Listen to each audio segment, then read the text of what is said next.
Hey friends, welcome back to my channel. This is Ian with Out of This World Reader, and I hope you're having a splendid day out there, but I thought I'd give you my very flexible March TBR. The reason that this is so flexible is that the only things that I've kind of set in stone are the series that I plan on continuing on with, but everything else is just going to be, if I'm feeling it, I'm just going to pick it up. And so that's why there's so many books that I've got to go over, or somewhat go over.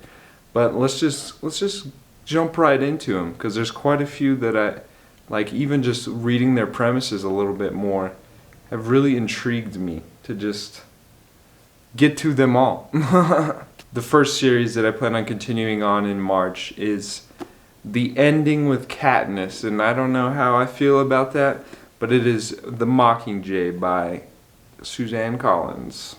And like my other videos, I'm just going to put them up there so I don't fling the book at you. This is that popular series that everyone's read that I haven't read, so I'm finally on the final book with Katniss. I'm hoping that this ends up well. I've heard several things from several of my friends that say that this is the worst of the whole series, not including the prequel though. I've heard god-awful things about that one, and I'm kind of anxious to pick that one up. But I'm kind of anxious and sad to see how like this ending with Katniss will be, like especially that ending in Catching Fire. Like even though I've seen the movies and I knew what was happening, like it was still crazy to kind of think what's next in Catching Fire, because I've heard that it's not as similar to the movie in the third book. So we'll see how that goes. It's crazy how similar these first two have been to the movies. I was actually kind of amazed. Like you never really see that in kind of books and movies. Like they're usually totally different, and usually the book is always better.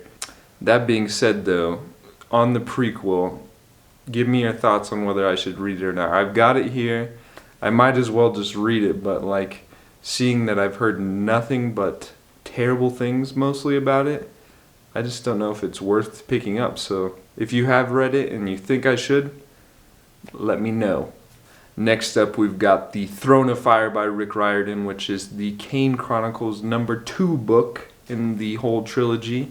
I picked up the Red Pyramid back in February, and I really just kind of out of nowhere just selected it. I really wanted to continue on with Rick Riordan, and since I already had it, I just thought I'd pick it up and read it, and it was a fun time. Like I was kind of skeptical about it because I hadn't heard much about it, comparing it to like the Heroes of Olympus or the Percy Jackson or his new series like the Trials of Apollo. So I was a bit worried about whether I would enjoy this or not, but I loved it, and so I'm going to continue on with this one. I'll go more in depth with like my thoughts on the Red Pyramid, because that really influenced me to kind of pick up the second one. But the one thing I will say is that I really enjoyed how it was somewhat similar to Doctor Strange in the way that this kind of magic that they used kind of plays out in the plot and the story. But so far Rick Riordan has not let me down, so he has become, I think, one of my favorite authors of all time. And that's just crazy to think about, because I'd read Percy Jackson like way back when I was young and I liked him then, but then after that I just never really got more into his books until recently when I picked up the Heroes of Olympus. And now picking up these, like he just has yet to like let me down, and I'm hoping that he never does. But I'm interested to see where this goes from here, especially and the ending in the Red Pyramid kind of left it open for a lot of things to happen. So I'm ready to go. Let's get it going. This next series I will sadly be wrapping up, and it's a big boy. It's a big old daunting book that I just was kind of dreading picking up. But that is The Hero of Ages, which is the third book in the Mistborn trilogy by Brandon Sanderson. At the time of reading this, I'm actually reading The Well of Ascension, and I was a bit worried about picking that one up because it is almost 800 pages long, and just picking up big books and just like looking at it, like even holding it, just like scares me. And the fact that I still got another one to get through, it doesn't even worry me anymore, because The Well of Ascension has been so good so far that like I'm not even worried about how big this one is. Like I'm almost guaranteed a good time, I hope. this popular series by Brandon Sanderson is considered the entryway into adult fantasy. And that is the main reason that I kind of picked it up, is because I'm hoping to get into some adult fantasy now that I'm considered an adult somehow. But with this kind of on my belt now, I'm hoping that getting into more of like Brandon Sanderson's works, or just Stephen Erickson, just all kinds of other different authors that have gigantic books that I'm hoping to pick up. I really enjoyed the first one, but the Well of Ascension so far, I think I'm like almost 400 pages in, and it has been like a roller coaster ride. Like, you think one thing's going for the crew, and then just all of a sudden something comes out of nowhere and sets them on another path, and then it just keeps going from there. And that's what I've loved about it. Not just like the magic system, which is unique in its own way, but there's just this cast of characters that are just so captivating. I need to come up with a better word for captivating. I use that so much. What I really think sets it apart from the first one, The Final Empire, or The Well of Ascensions, the one that I'm reading, is that there's so much more world building, and I enjoyed that.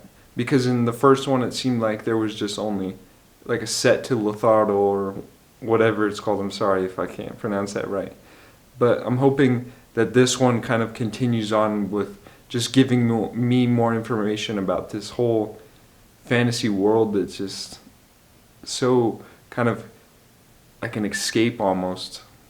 For some reason, I've been in somewhat of a sci-fi mood, so I thought I'd pick up one of my most anticipated releases for 2021, and that is Winter's Orbit by Everina Maxwell. Just before I go into it, should I say it, or this cover, I just absolutely adore it. It is so stunning. You got just like there's different aspects, and then this green. Like, what's going on here? Like, this is some alien stuff right here. I'm gonna be going in blind for this one, but from what I've heard, this is basically a death happens, whole bunch of drama is occurring, and then two people got to prevent a war. So I mean, that's all I got to know. I mean, and it takes place in space, like out of this world reader, space. Put them together, blast off. I'm ready to get into that one. Continuing on with that sci-fi kind of theme, thought I'd pick up the all-time sci-fi classic. Everyone recommends it, and that is Dune by Frank Herbert. And again, these new covers, I absolutely adore these new covers. There's something special about them. I'm hoping to get more into sci-fi this year, and I believe that this is considered a rite of passage for sci-fi. So if you know any other kind of rite of passage or just sci-fi classics that I definitely need to check out, please let me know. But from this, like, I'm almost getting like Tatooine, like Star Wars vibes from it, especially since it's kind of like taking place on this kind of abandoned or kind of deserted desert kind of planet. So I'm hoping that, because since I'm a Star Wars fan, that this is kind of similar to Tatooine. I'm hoping some connections happen, and then we just have a good time from there.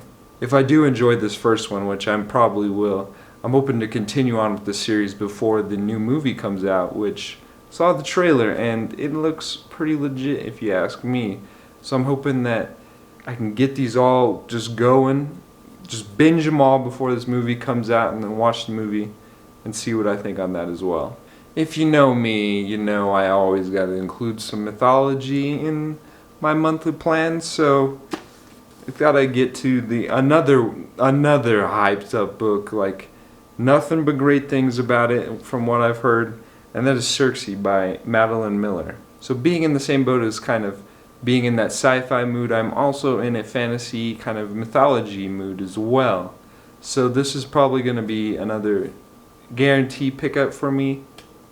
Like I mentioned, this is a well hyped up book, and I've heard nothing but great things about it. Like, I mean, it's got awards. Like, there's a book of the year right there on the cover right there. So I'm hoping that I can trust people on BookTube and the awards and enjoy this as well. Basically, what I know, this is a retelling of Circe, and she is basically kind of meeting all these new meeting these Greek mythology characters that I've always been interested in, like the Minotaur and Icarus, and of course Odysseus. So we'll see how that goes from there, and how Madeline Miller kind of takes her own spin on this. I'm sorry that I kind of gave you a pretty vague kind of description of this, but when I read it the other day, I was blown away by it, and I immediately kind of wanted to just pick it up. Moving on to the next one, it is yet another fantasy book, but it is a YA fantasy book, and that is Among the Beasts and Briars by Ashley Poston. And yet another stunning cover. I don't know what it is about this month, but just all of them stunning. Now this one I'm gonna just read you the synopsis because I'm gonna butcher it no matter what I do. So it says Ceres. I hope I'm pronouncing that right. But Ceres is safe in the kingdom of Aloria. Here there are no droughts, disease, or famine, and peace is everlasting. It has been this way for hundreds of years, since the first king made a bargain with the lady who ruled the forest that borders the kingdom. But as Aloria prospered, the woods grew dark, cursed and forbidden. Ceres knows this all too well. When she was young, she barely escaped as the woods killed her friends and her mother. Now Ceres carries a small bit of the curse, the magic, in her blood, a reminder of the day she lost everything. As the new queen is crowned, however, things long hidden in the woods descend on the kingdom itself. Ceres is forced on the run, her only companion a small and irritating fox from the royal garden, and the magic in her veins. It's up to her to find the legendary Lady of the Wilds and beg for a way to save her home. But the roads is darker and more dangerous than she knows, and as secrets from the past are uncovered, amid the teeth and roots of the forest, it's going to take everything she has just to survive. I also heard from another booktuber that this is kind of like a dark fairy tale retelling, so I'm interested to see, because I've never heard which fairy tale this is, so I'm hoping that after I finish this book I want to look more into kind of what fairy tale this is kind of based off of. But the fact that it's got a talking fox and a dark forest, I mean, what's more to need? A talking fox. We all wanted to know, what the fox said, a while ago, and now we got a talking one in a book. I'm also interested to see how it's going to play out. This whole kingdom is basically got everything perfect and going for it, and then everything just goes to hell. And I want to see, how it reacts to this and how it plays out. I figured since I do enjoy historical fiction, I might add just maybe in the plans a historical fiction of sorts, and that is The Paris Hours by Alex George. This is a story following artists, writers, and musicians, kind of following post-World War II and how they're impacted in it, and it occurs in Paris all in one day. One day, that's right. It's following 4 different characters who have all lost something and are looking for it. And in this one day, are they going to find it or not? I guess we'll find out. I'll read you the descriptions of these different characters because they're kind of in a pickle. So Camille was the maid of Marcel, and she has a secret. When she was asked to burn her employer's notebooks, I can't talk today, she saved one for herself. Now she is desperate to find it before her betrayal is revealed. Soren, an Armenian refugee, performs puppet shows for children that are nothing like the fairy tales they expect. Lovesick artist Guéramin is down on his luck and running from debt he cannot repay. But when Gertrude, oh my god, I'm just butchering every single name. Gertrude Stein walks into a studio. He wonders if this is the day everything could change. And John Paul is a journalist who tells other people's stories because his own is too painful to tell. So it sounds like these characters are just going to be going through some tough times in this one day. So I'm interested to see, I just want to pick it up, to be honest. I got another YA fantasy in the plans, and that is The Boneless Mercies by April Guinevere Tucholke. Please correct me if I'm saying that wrong. I know very little about this, but this is a standalone, so there's no commitment. So if you're needing just that one-time fix of some good fantasy, this might be your pick. This is following a band of mercenary girls who are just going out and kicking ass. And they're out there hunting monsters, and this one monster is kind of causing this town quite a bit of trouble. And they're going to go after it. This band of Mercies is specifically wanting to gain a lot of honor and glory for the Mercies and the other females in this kingdom that are kind of rejected. And I'm getting some Witcher vibes from this as well, since they're kind of like hunting monsters and basically kind of doing similar things as to what Geralt would do in The Witcher. But I guess we'll see how that plays out. I've heard this is a very dark YA fantasy, so we'll see, man. I don't know. And the final one in the plans is another fantasy book, and that is The City We Became by N.K. Jemisin. I'm sorry, I gotta do it again, but the cover on this reminds me of like one of those old like Spider-Man comics, you know, like how it's kind of blocky. Like, I don't know if it's similar to comic book, just let me know your thoughts on it. If you think that as well, we got a connection going here. This has been gaining a lot of hype lately, and I feel like each month I watch new videos and wrap-ups, and more people are talking about this, so I figured I'd just pick it up and hopefully get to it as well. I really enjoy the thought that like each city kind of has its own soul and maybe its own personality. Like, well, they do have their own personalities, but like thinking of different cities and what their personalities would be like I feel like New Orleans, I feel like that personality would be a good time. But like Las Vegas, I don't know about like what would that one be like? Let me know what your thoughts, because what happens in Vegas stays in Vegas. That's what we all know. This is occurring in one of my favorite cities of all time, New York City, and it's got these 5 different personalities, I believe, that basically got to save the city from this darkness that is coming from beneath, that is risen again.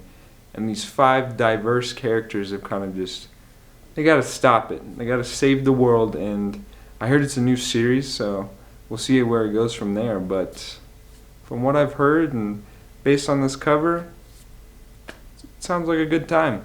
That's all I got for you today. I hope I can get to as many of these books as I can, but most likely with school and the history reading that I got to do, we'll see where it goes from there. The only ones that are really set in stone are those series, which I'll be finishing a couple of them maybe, and well, one of them for sure.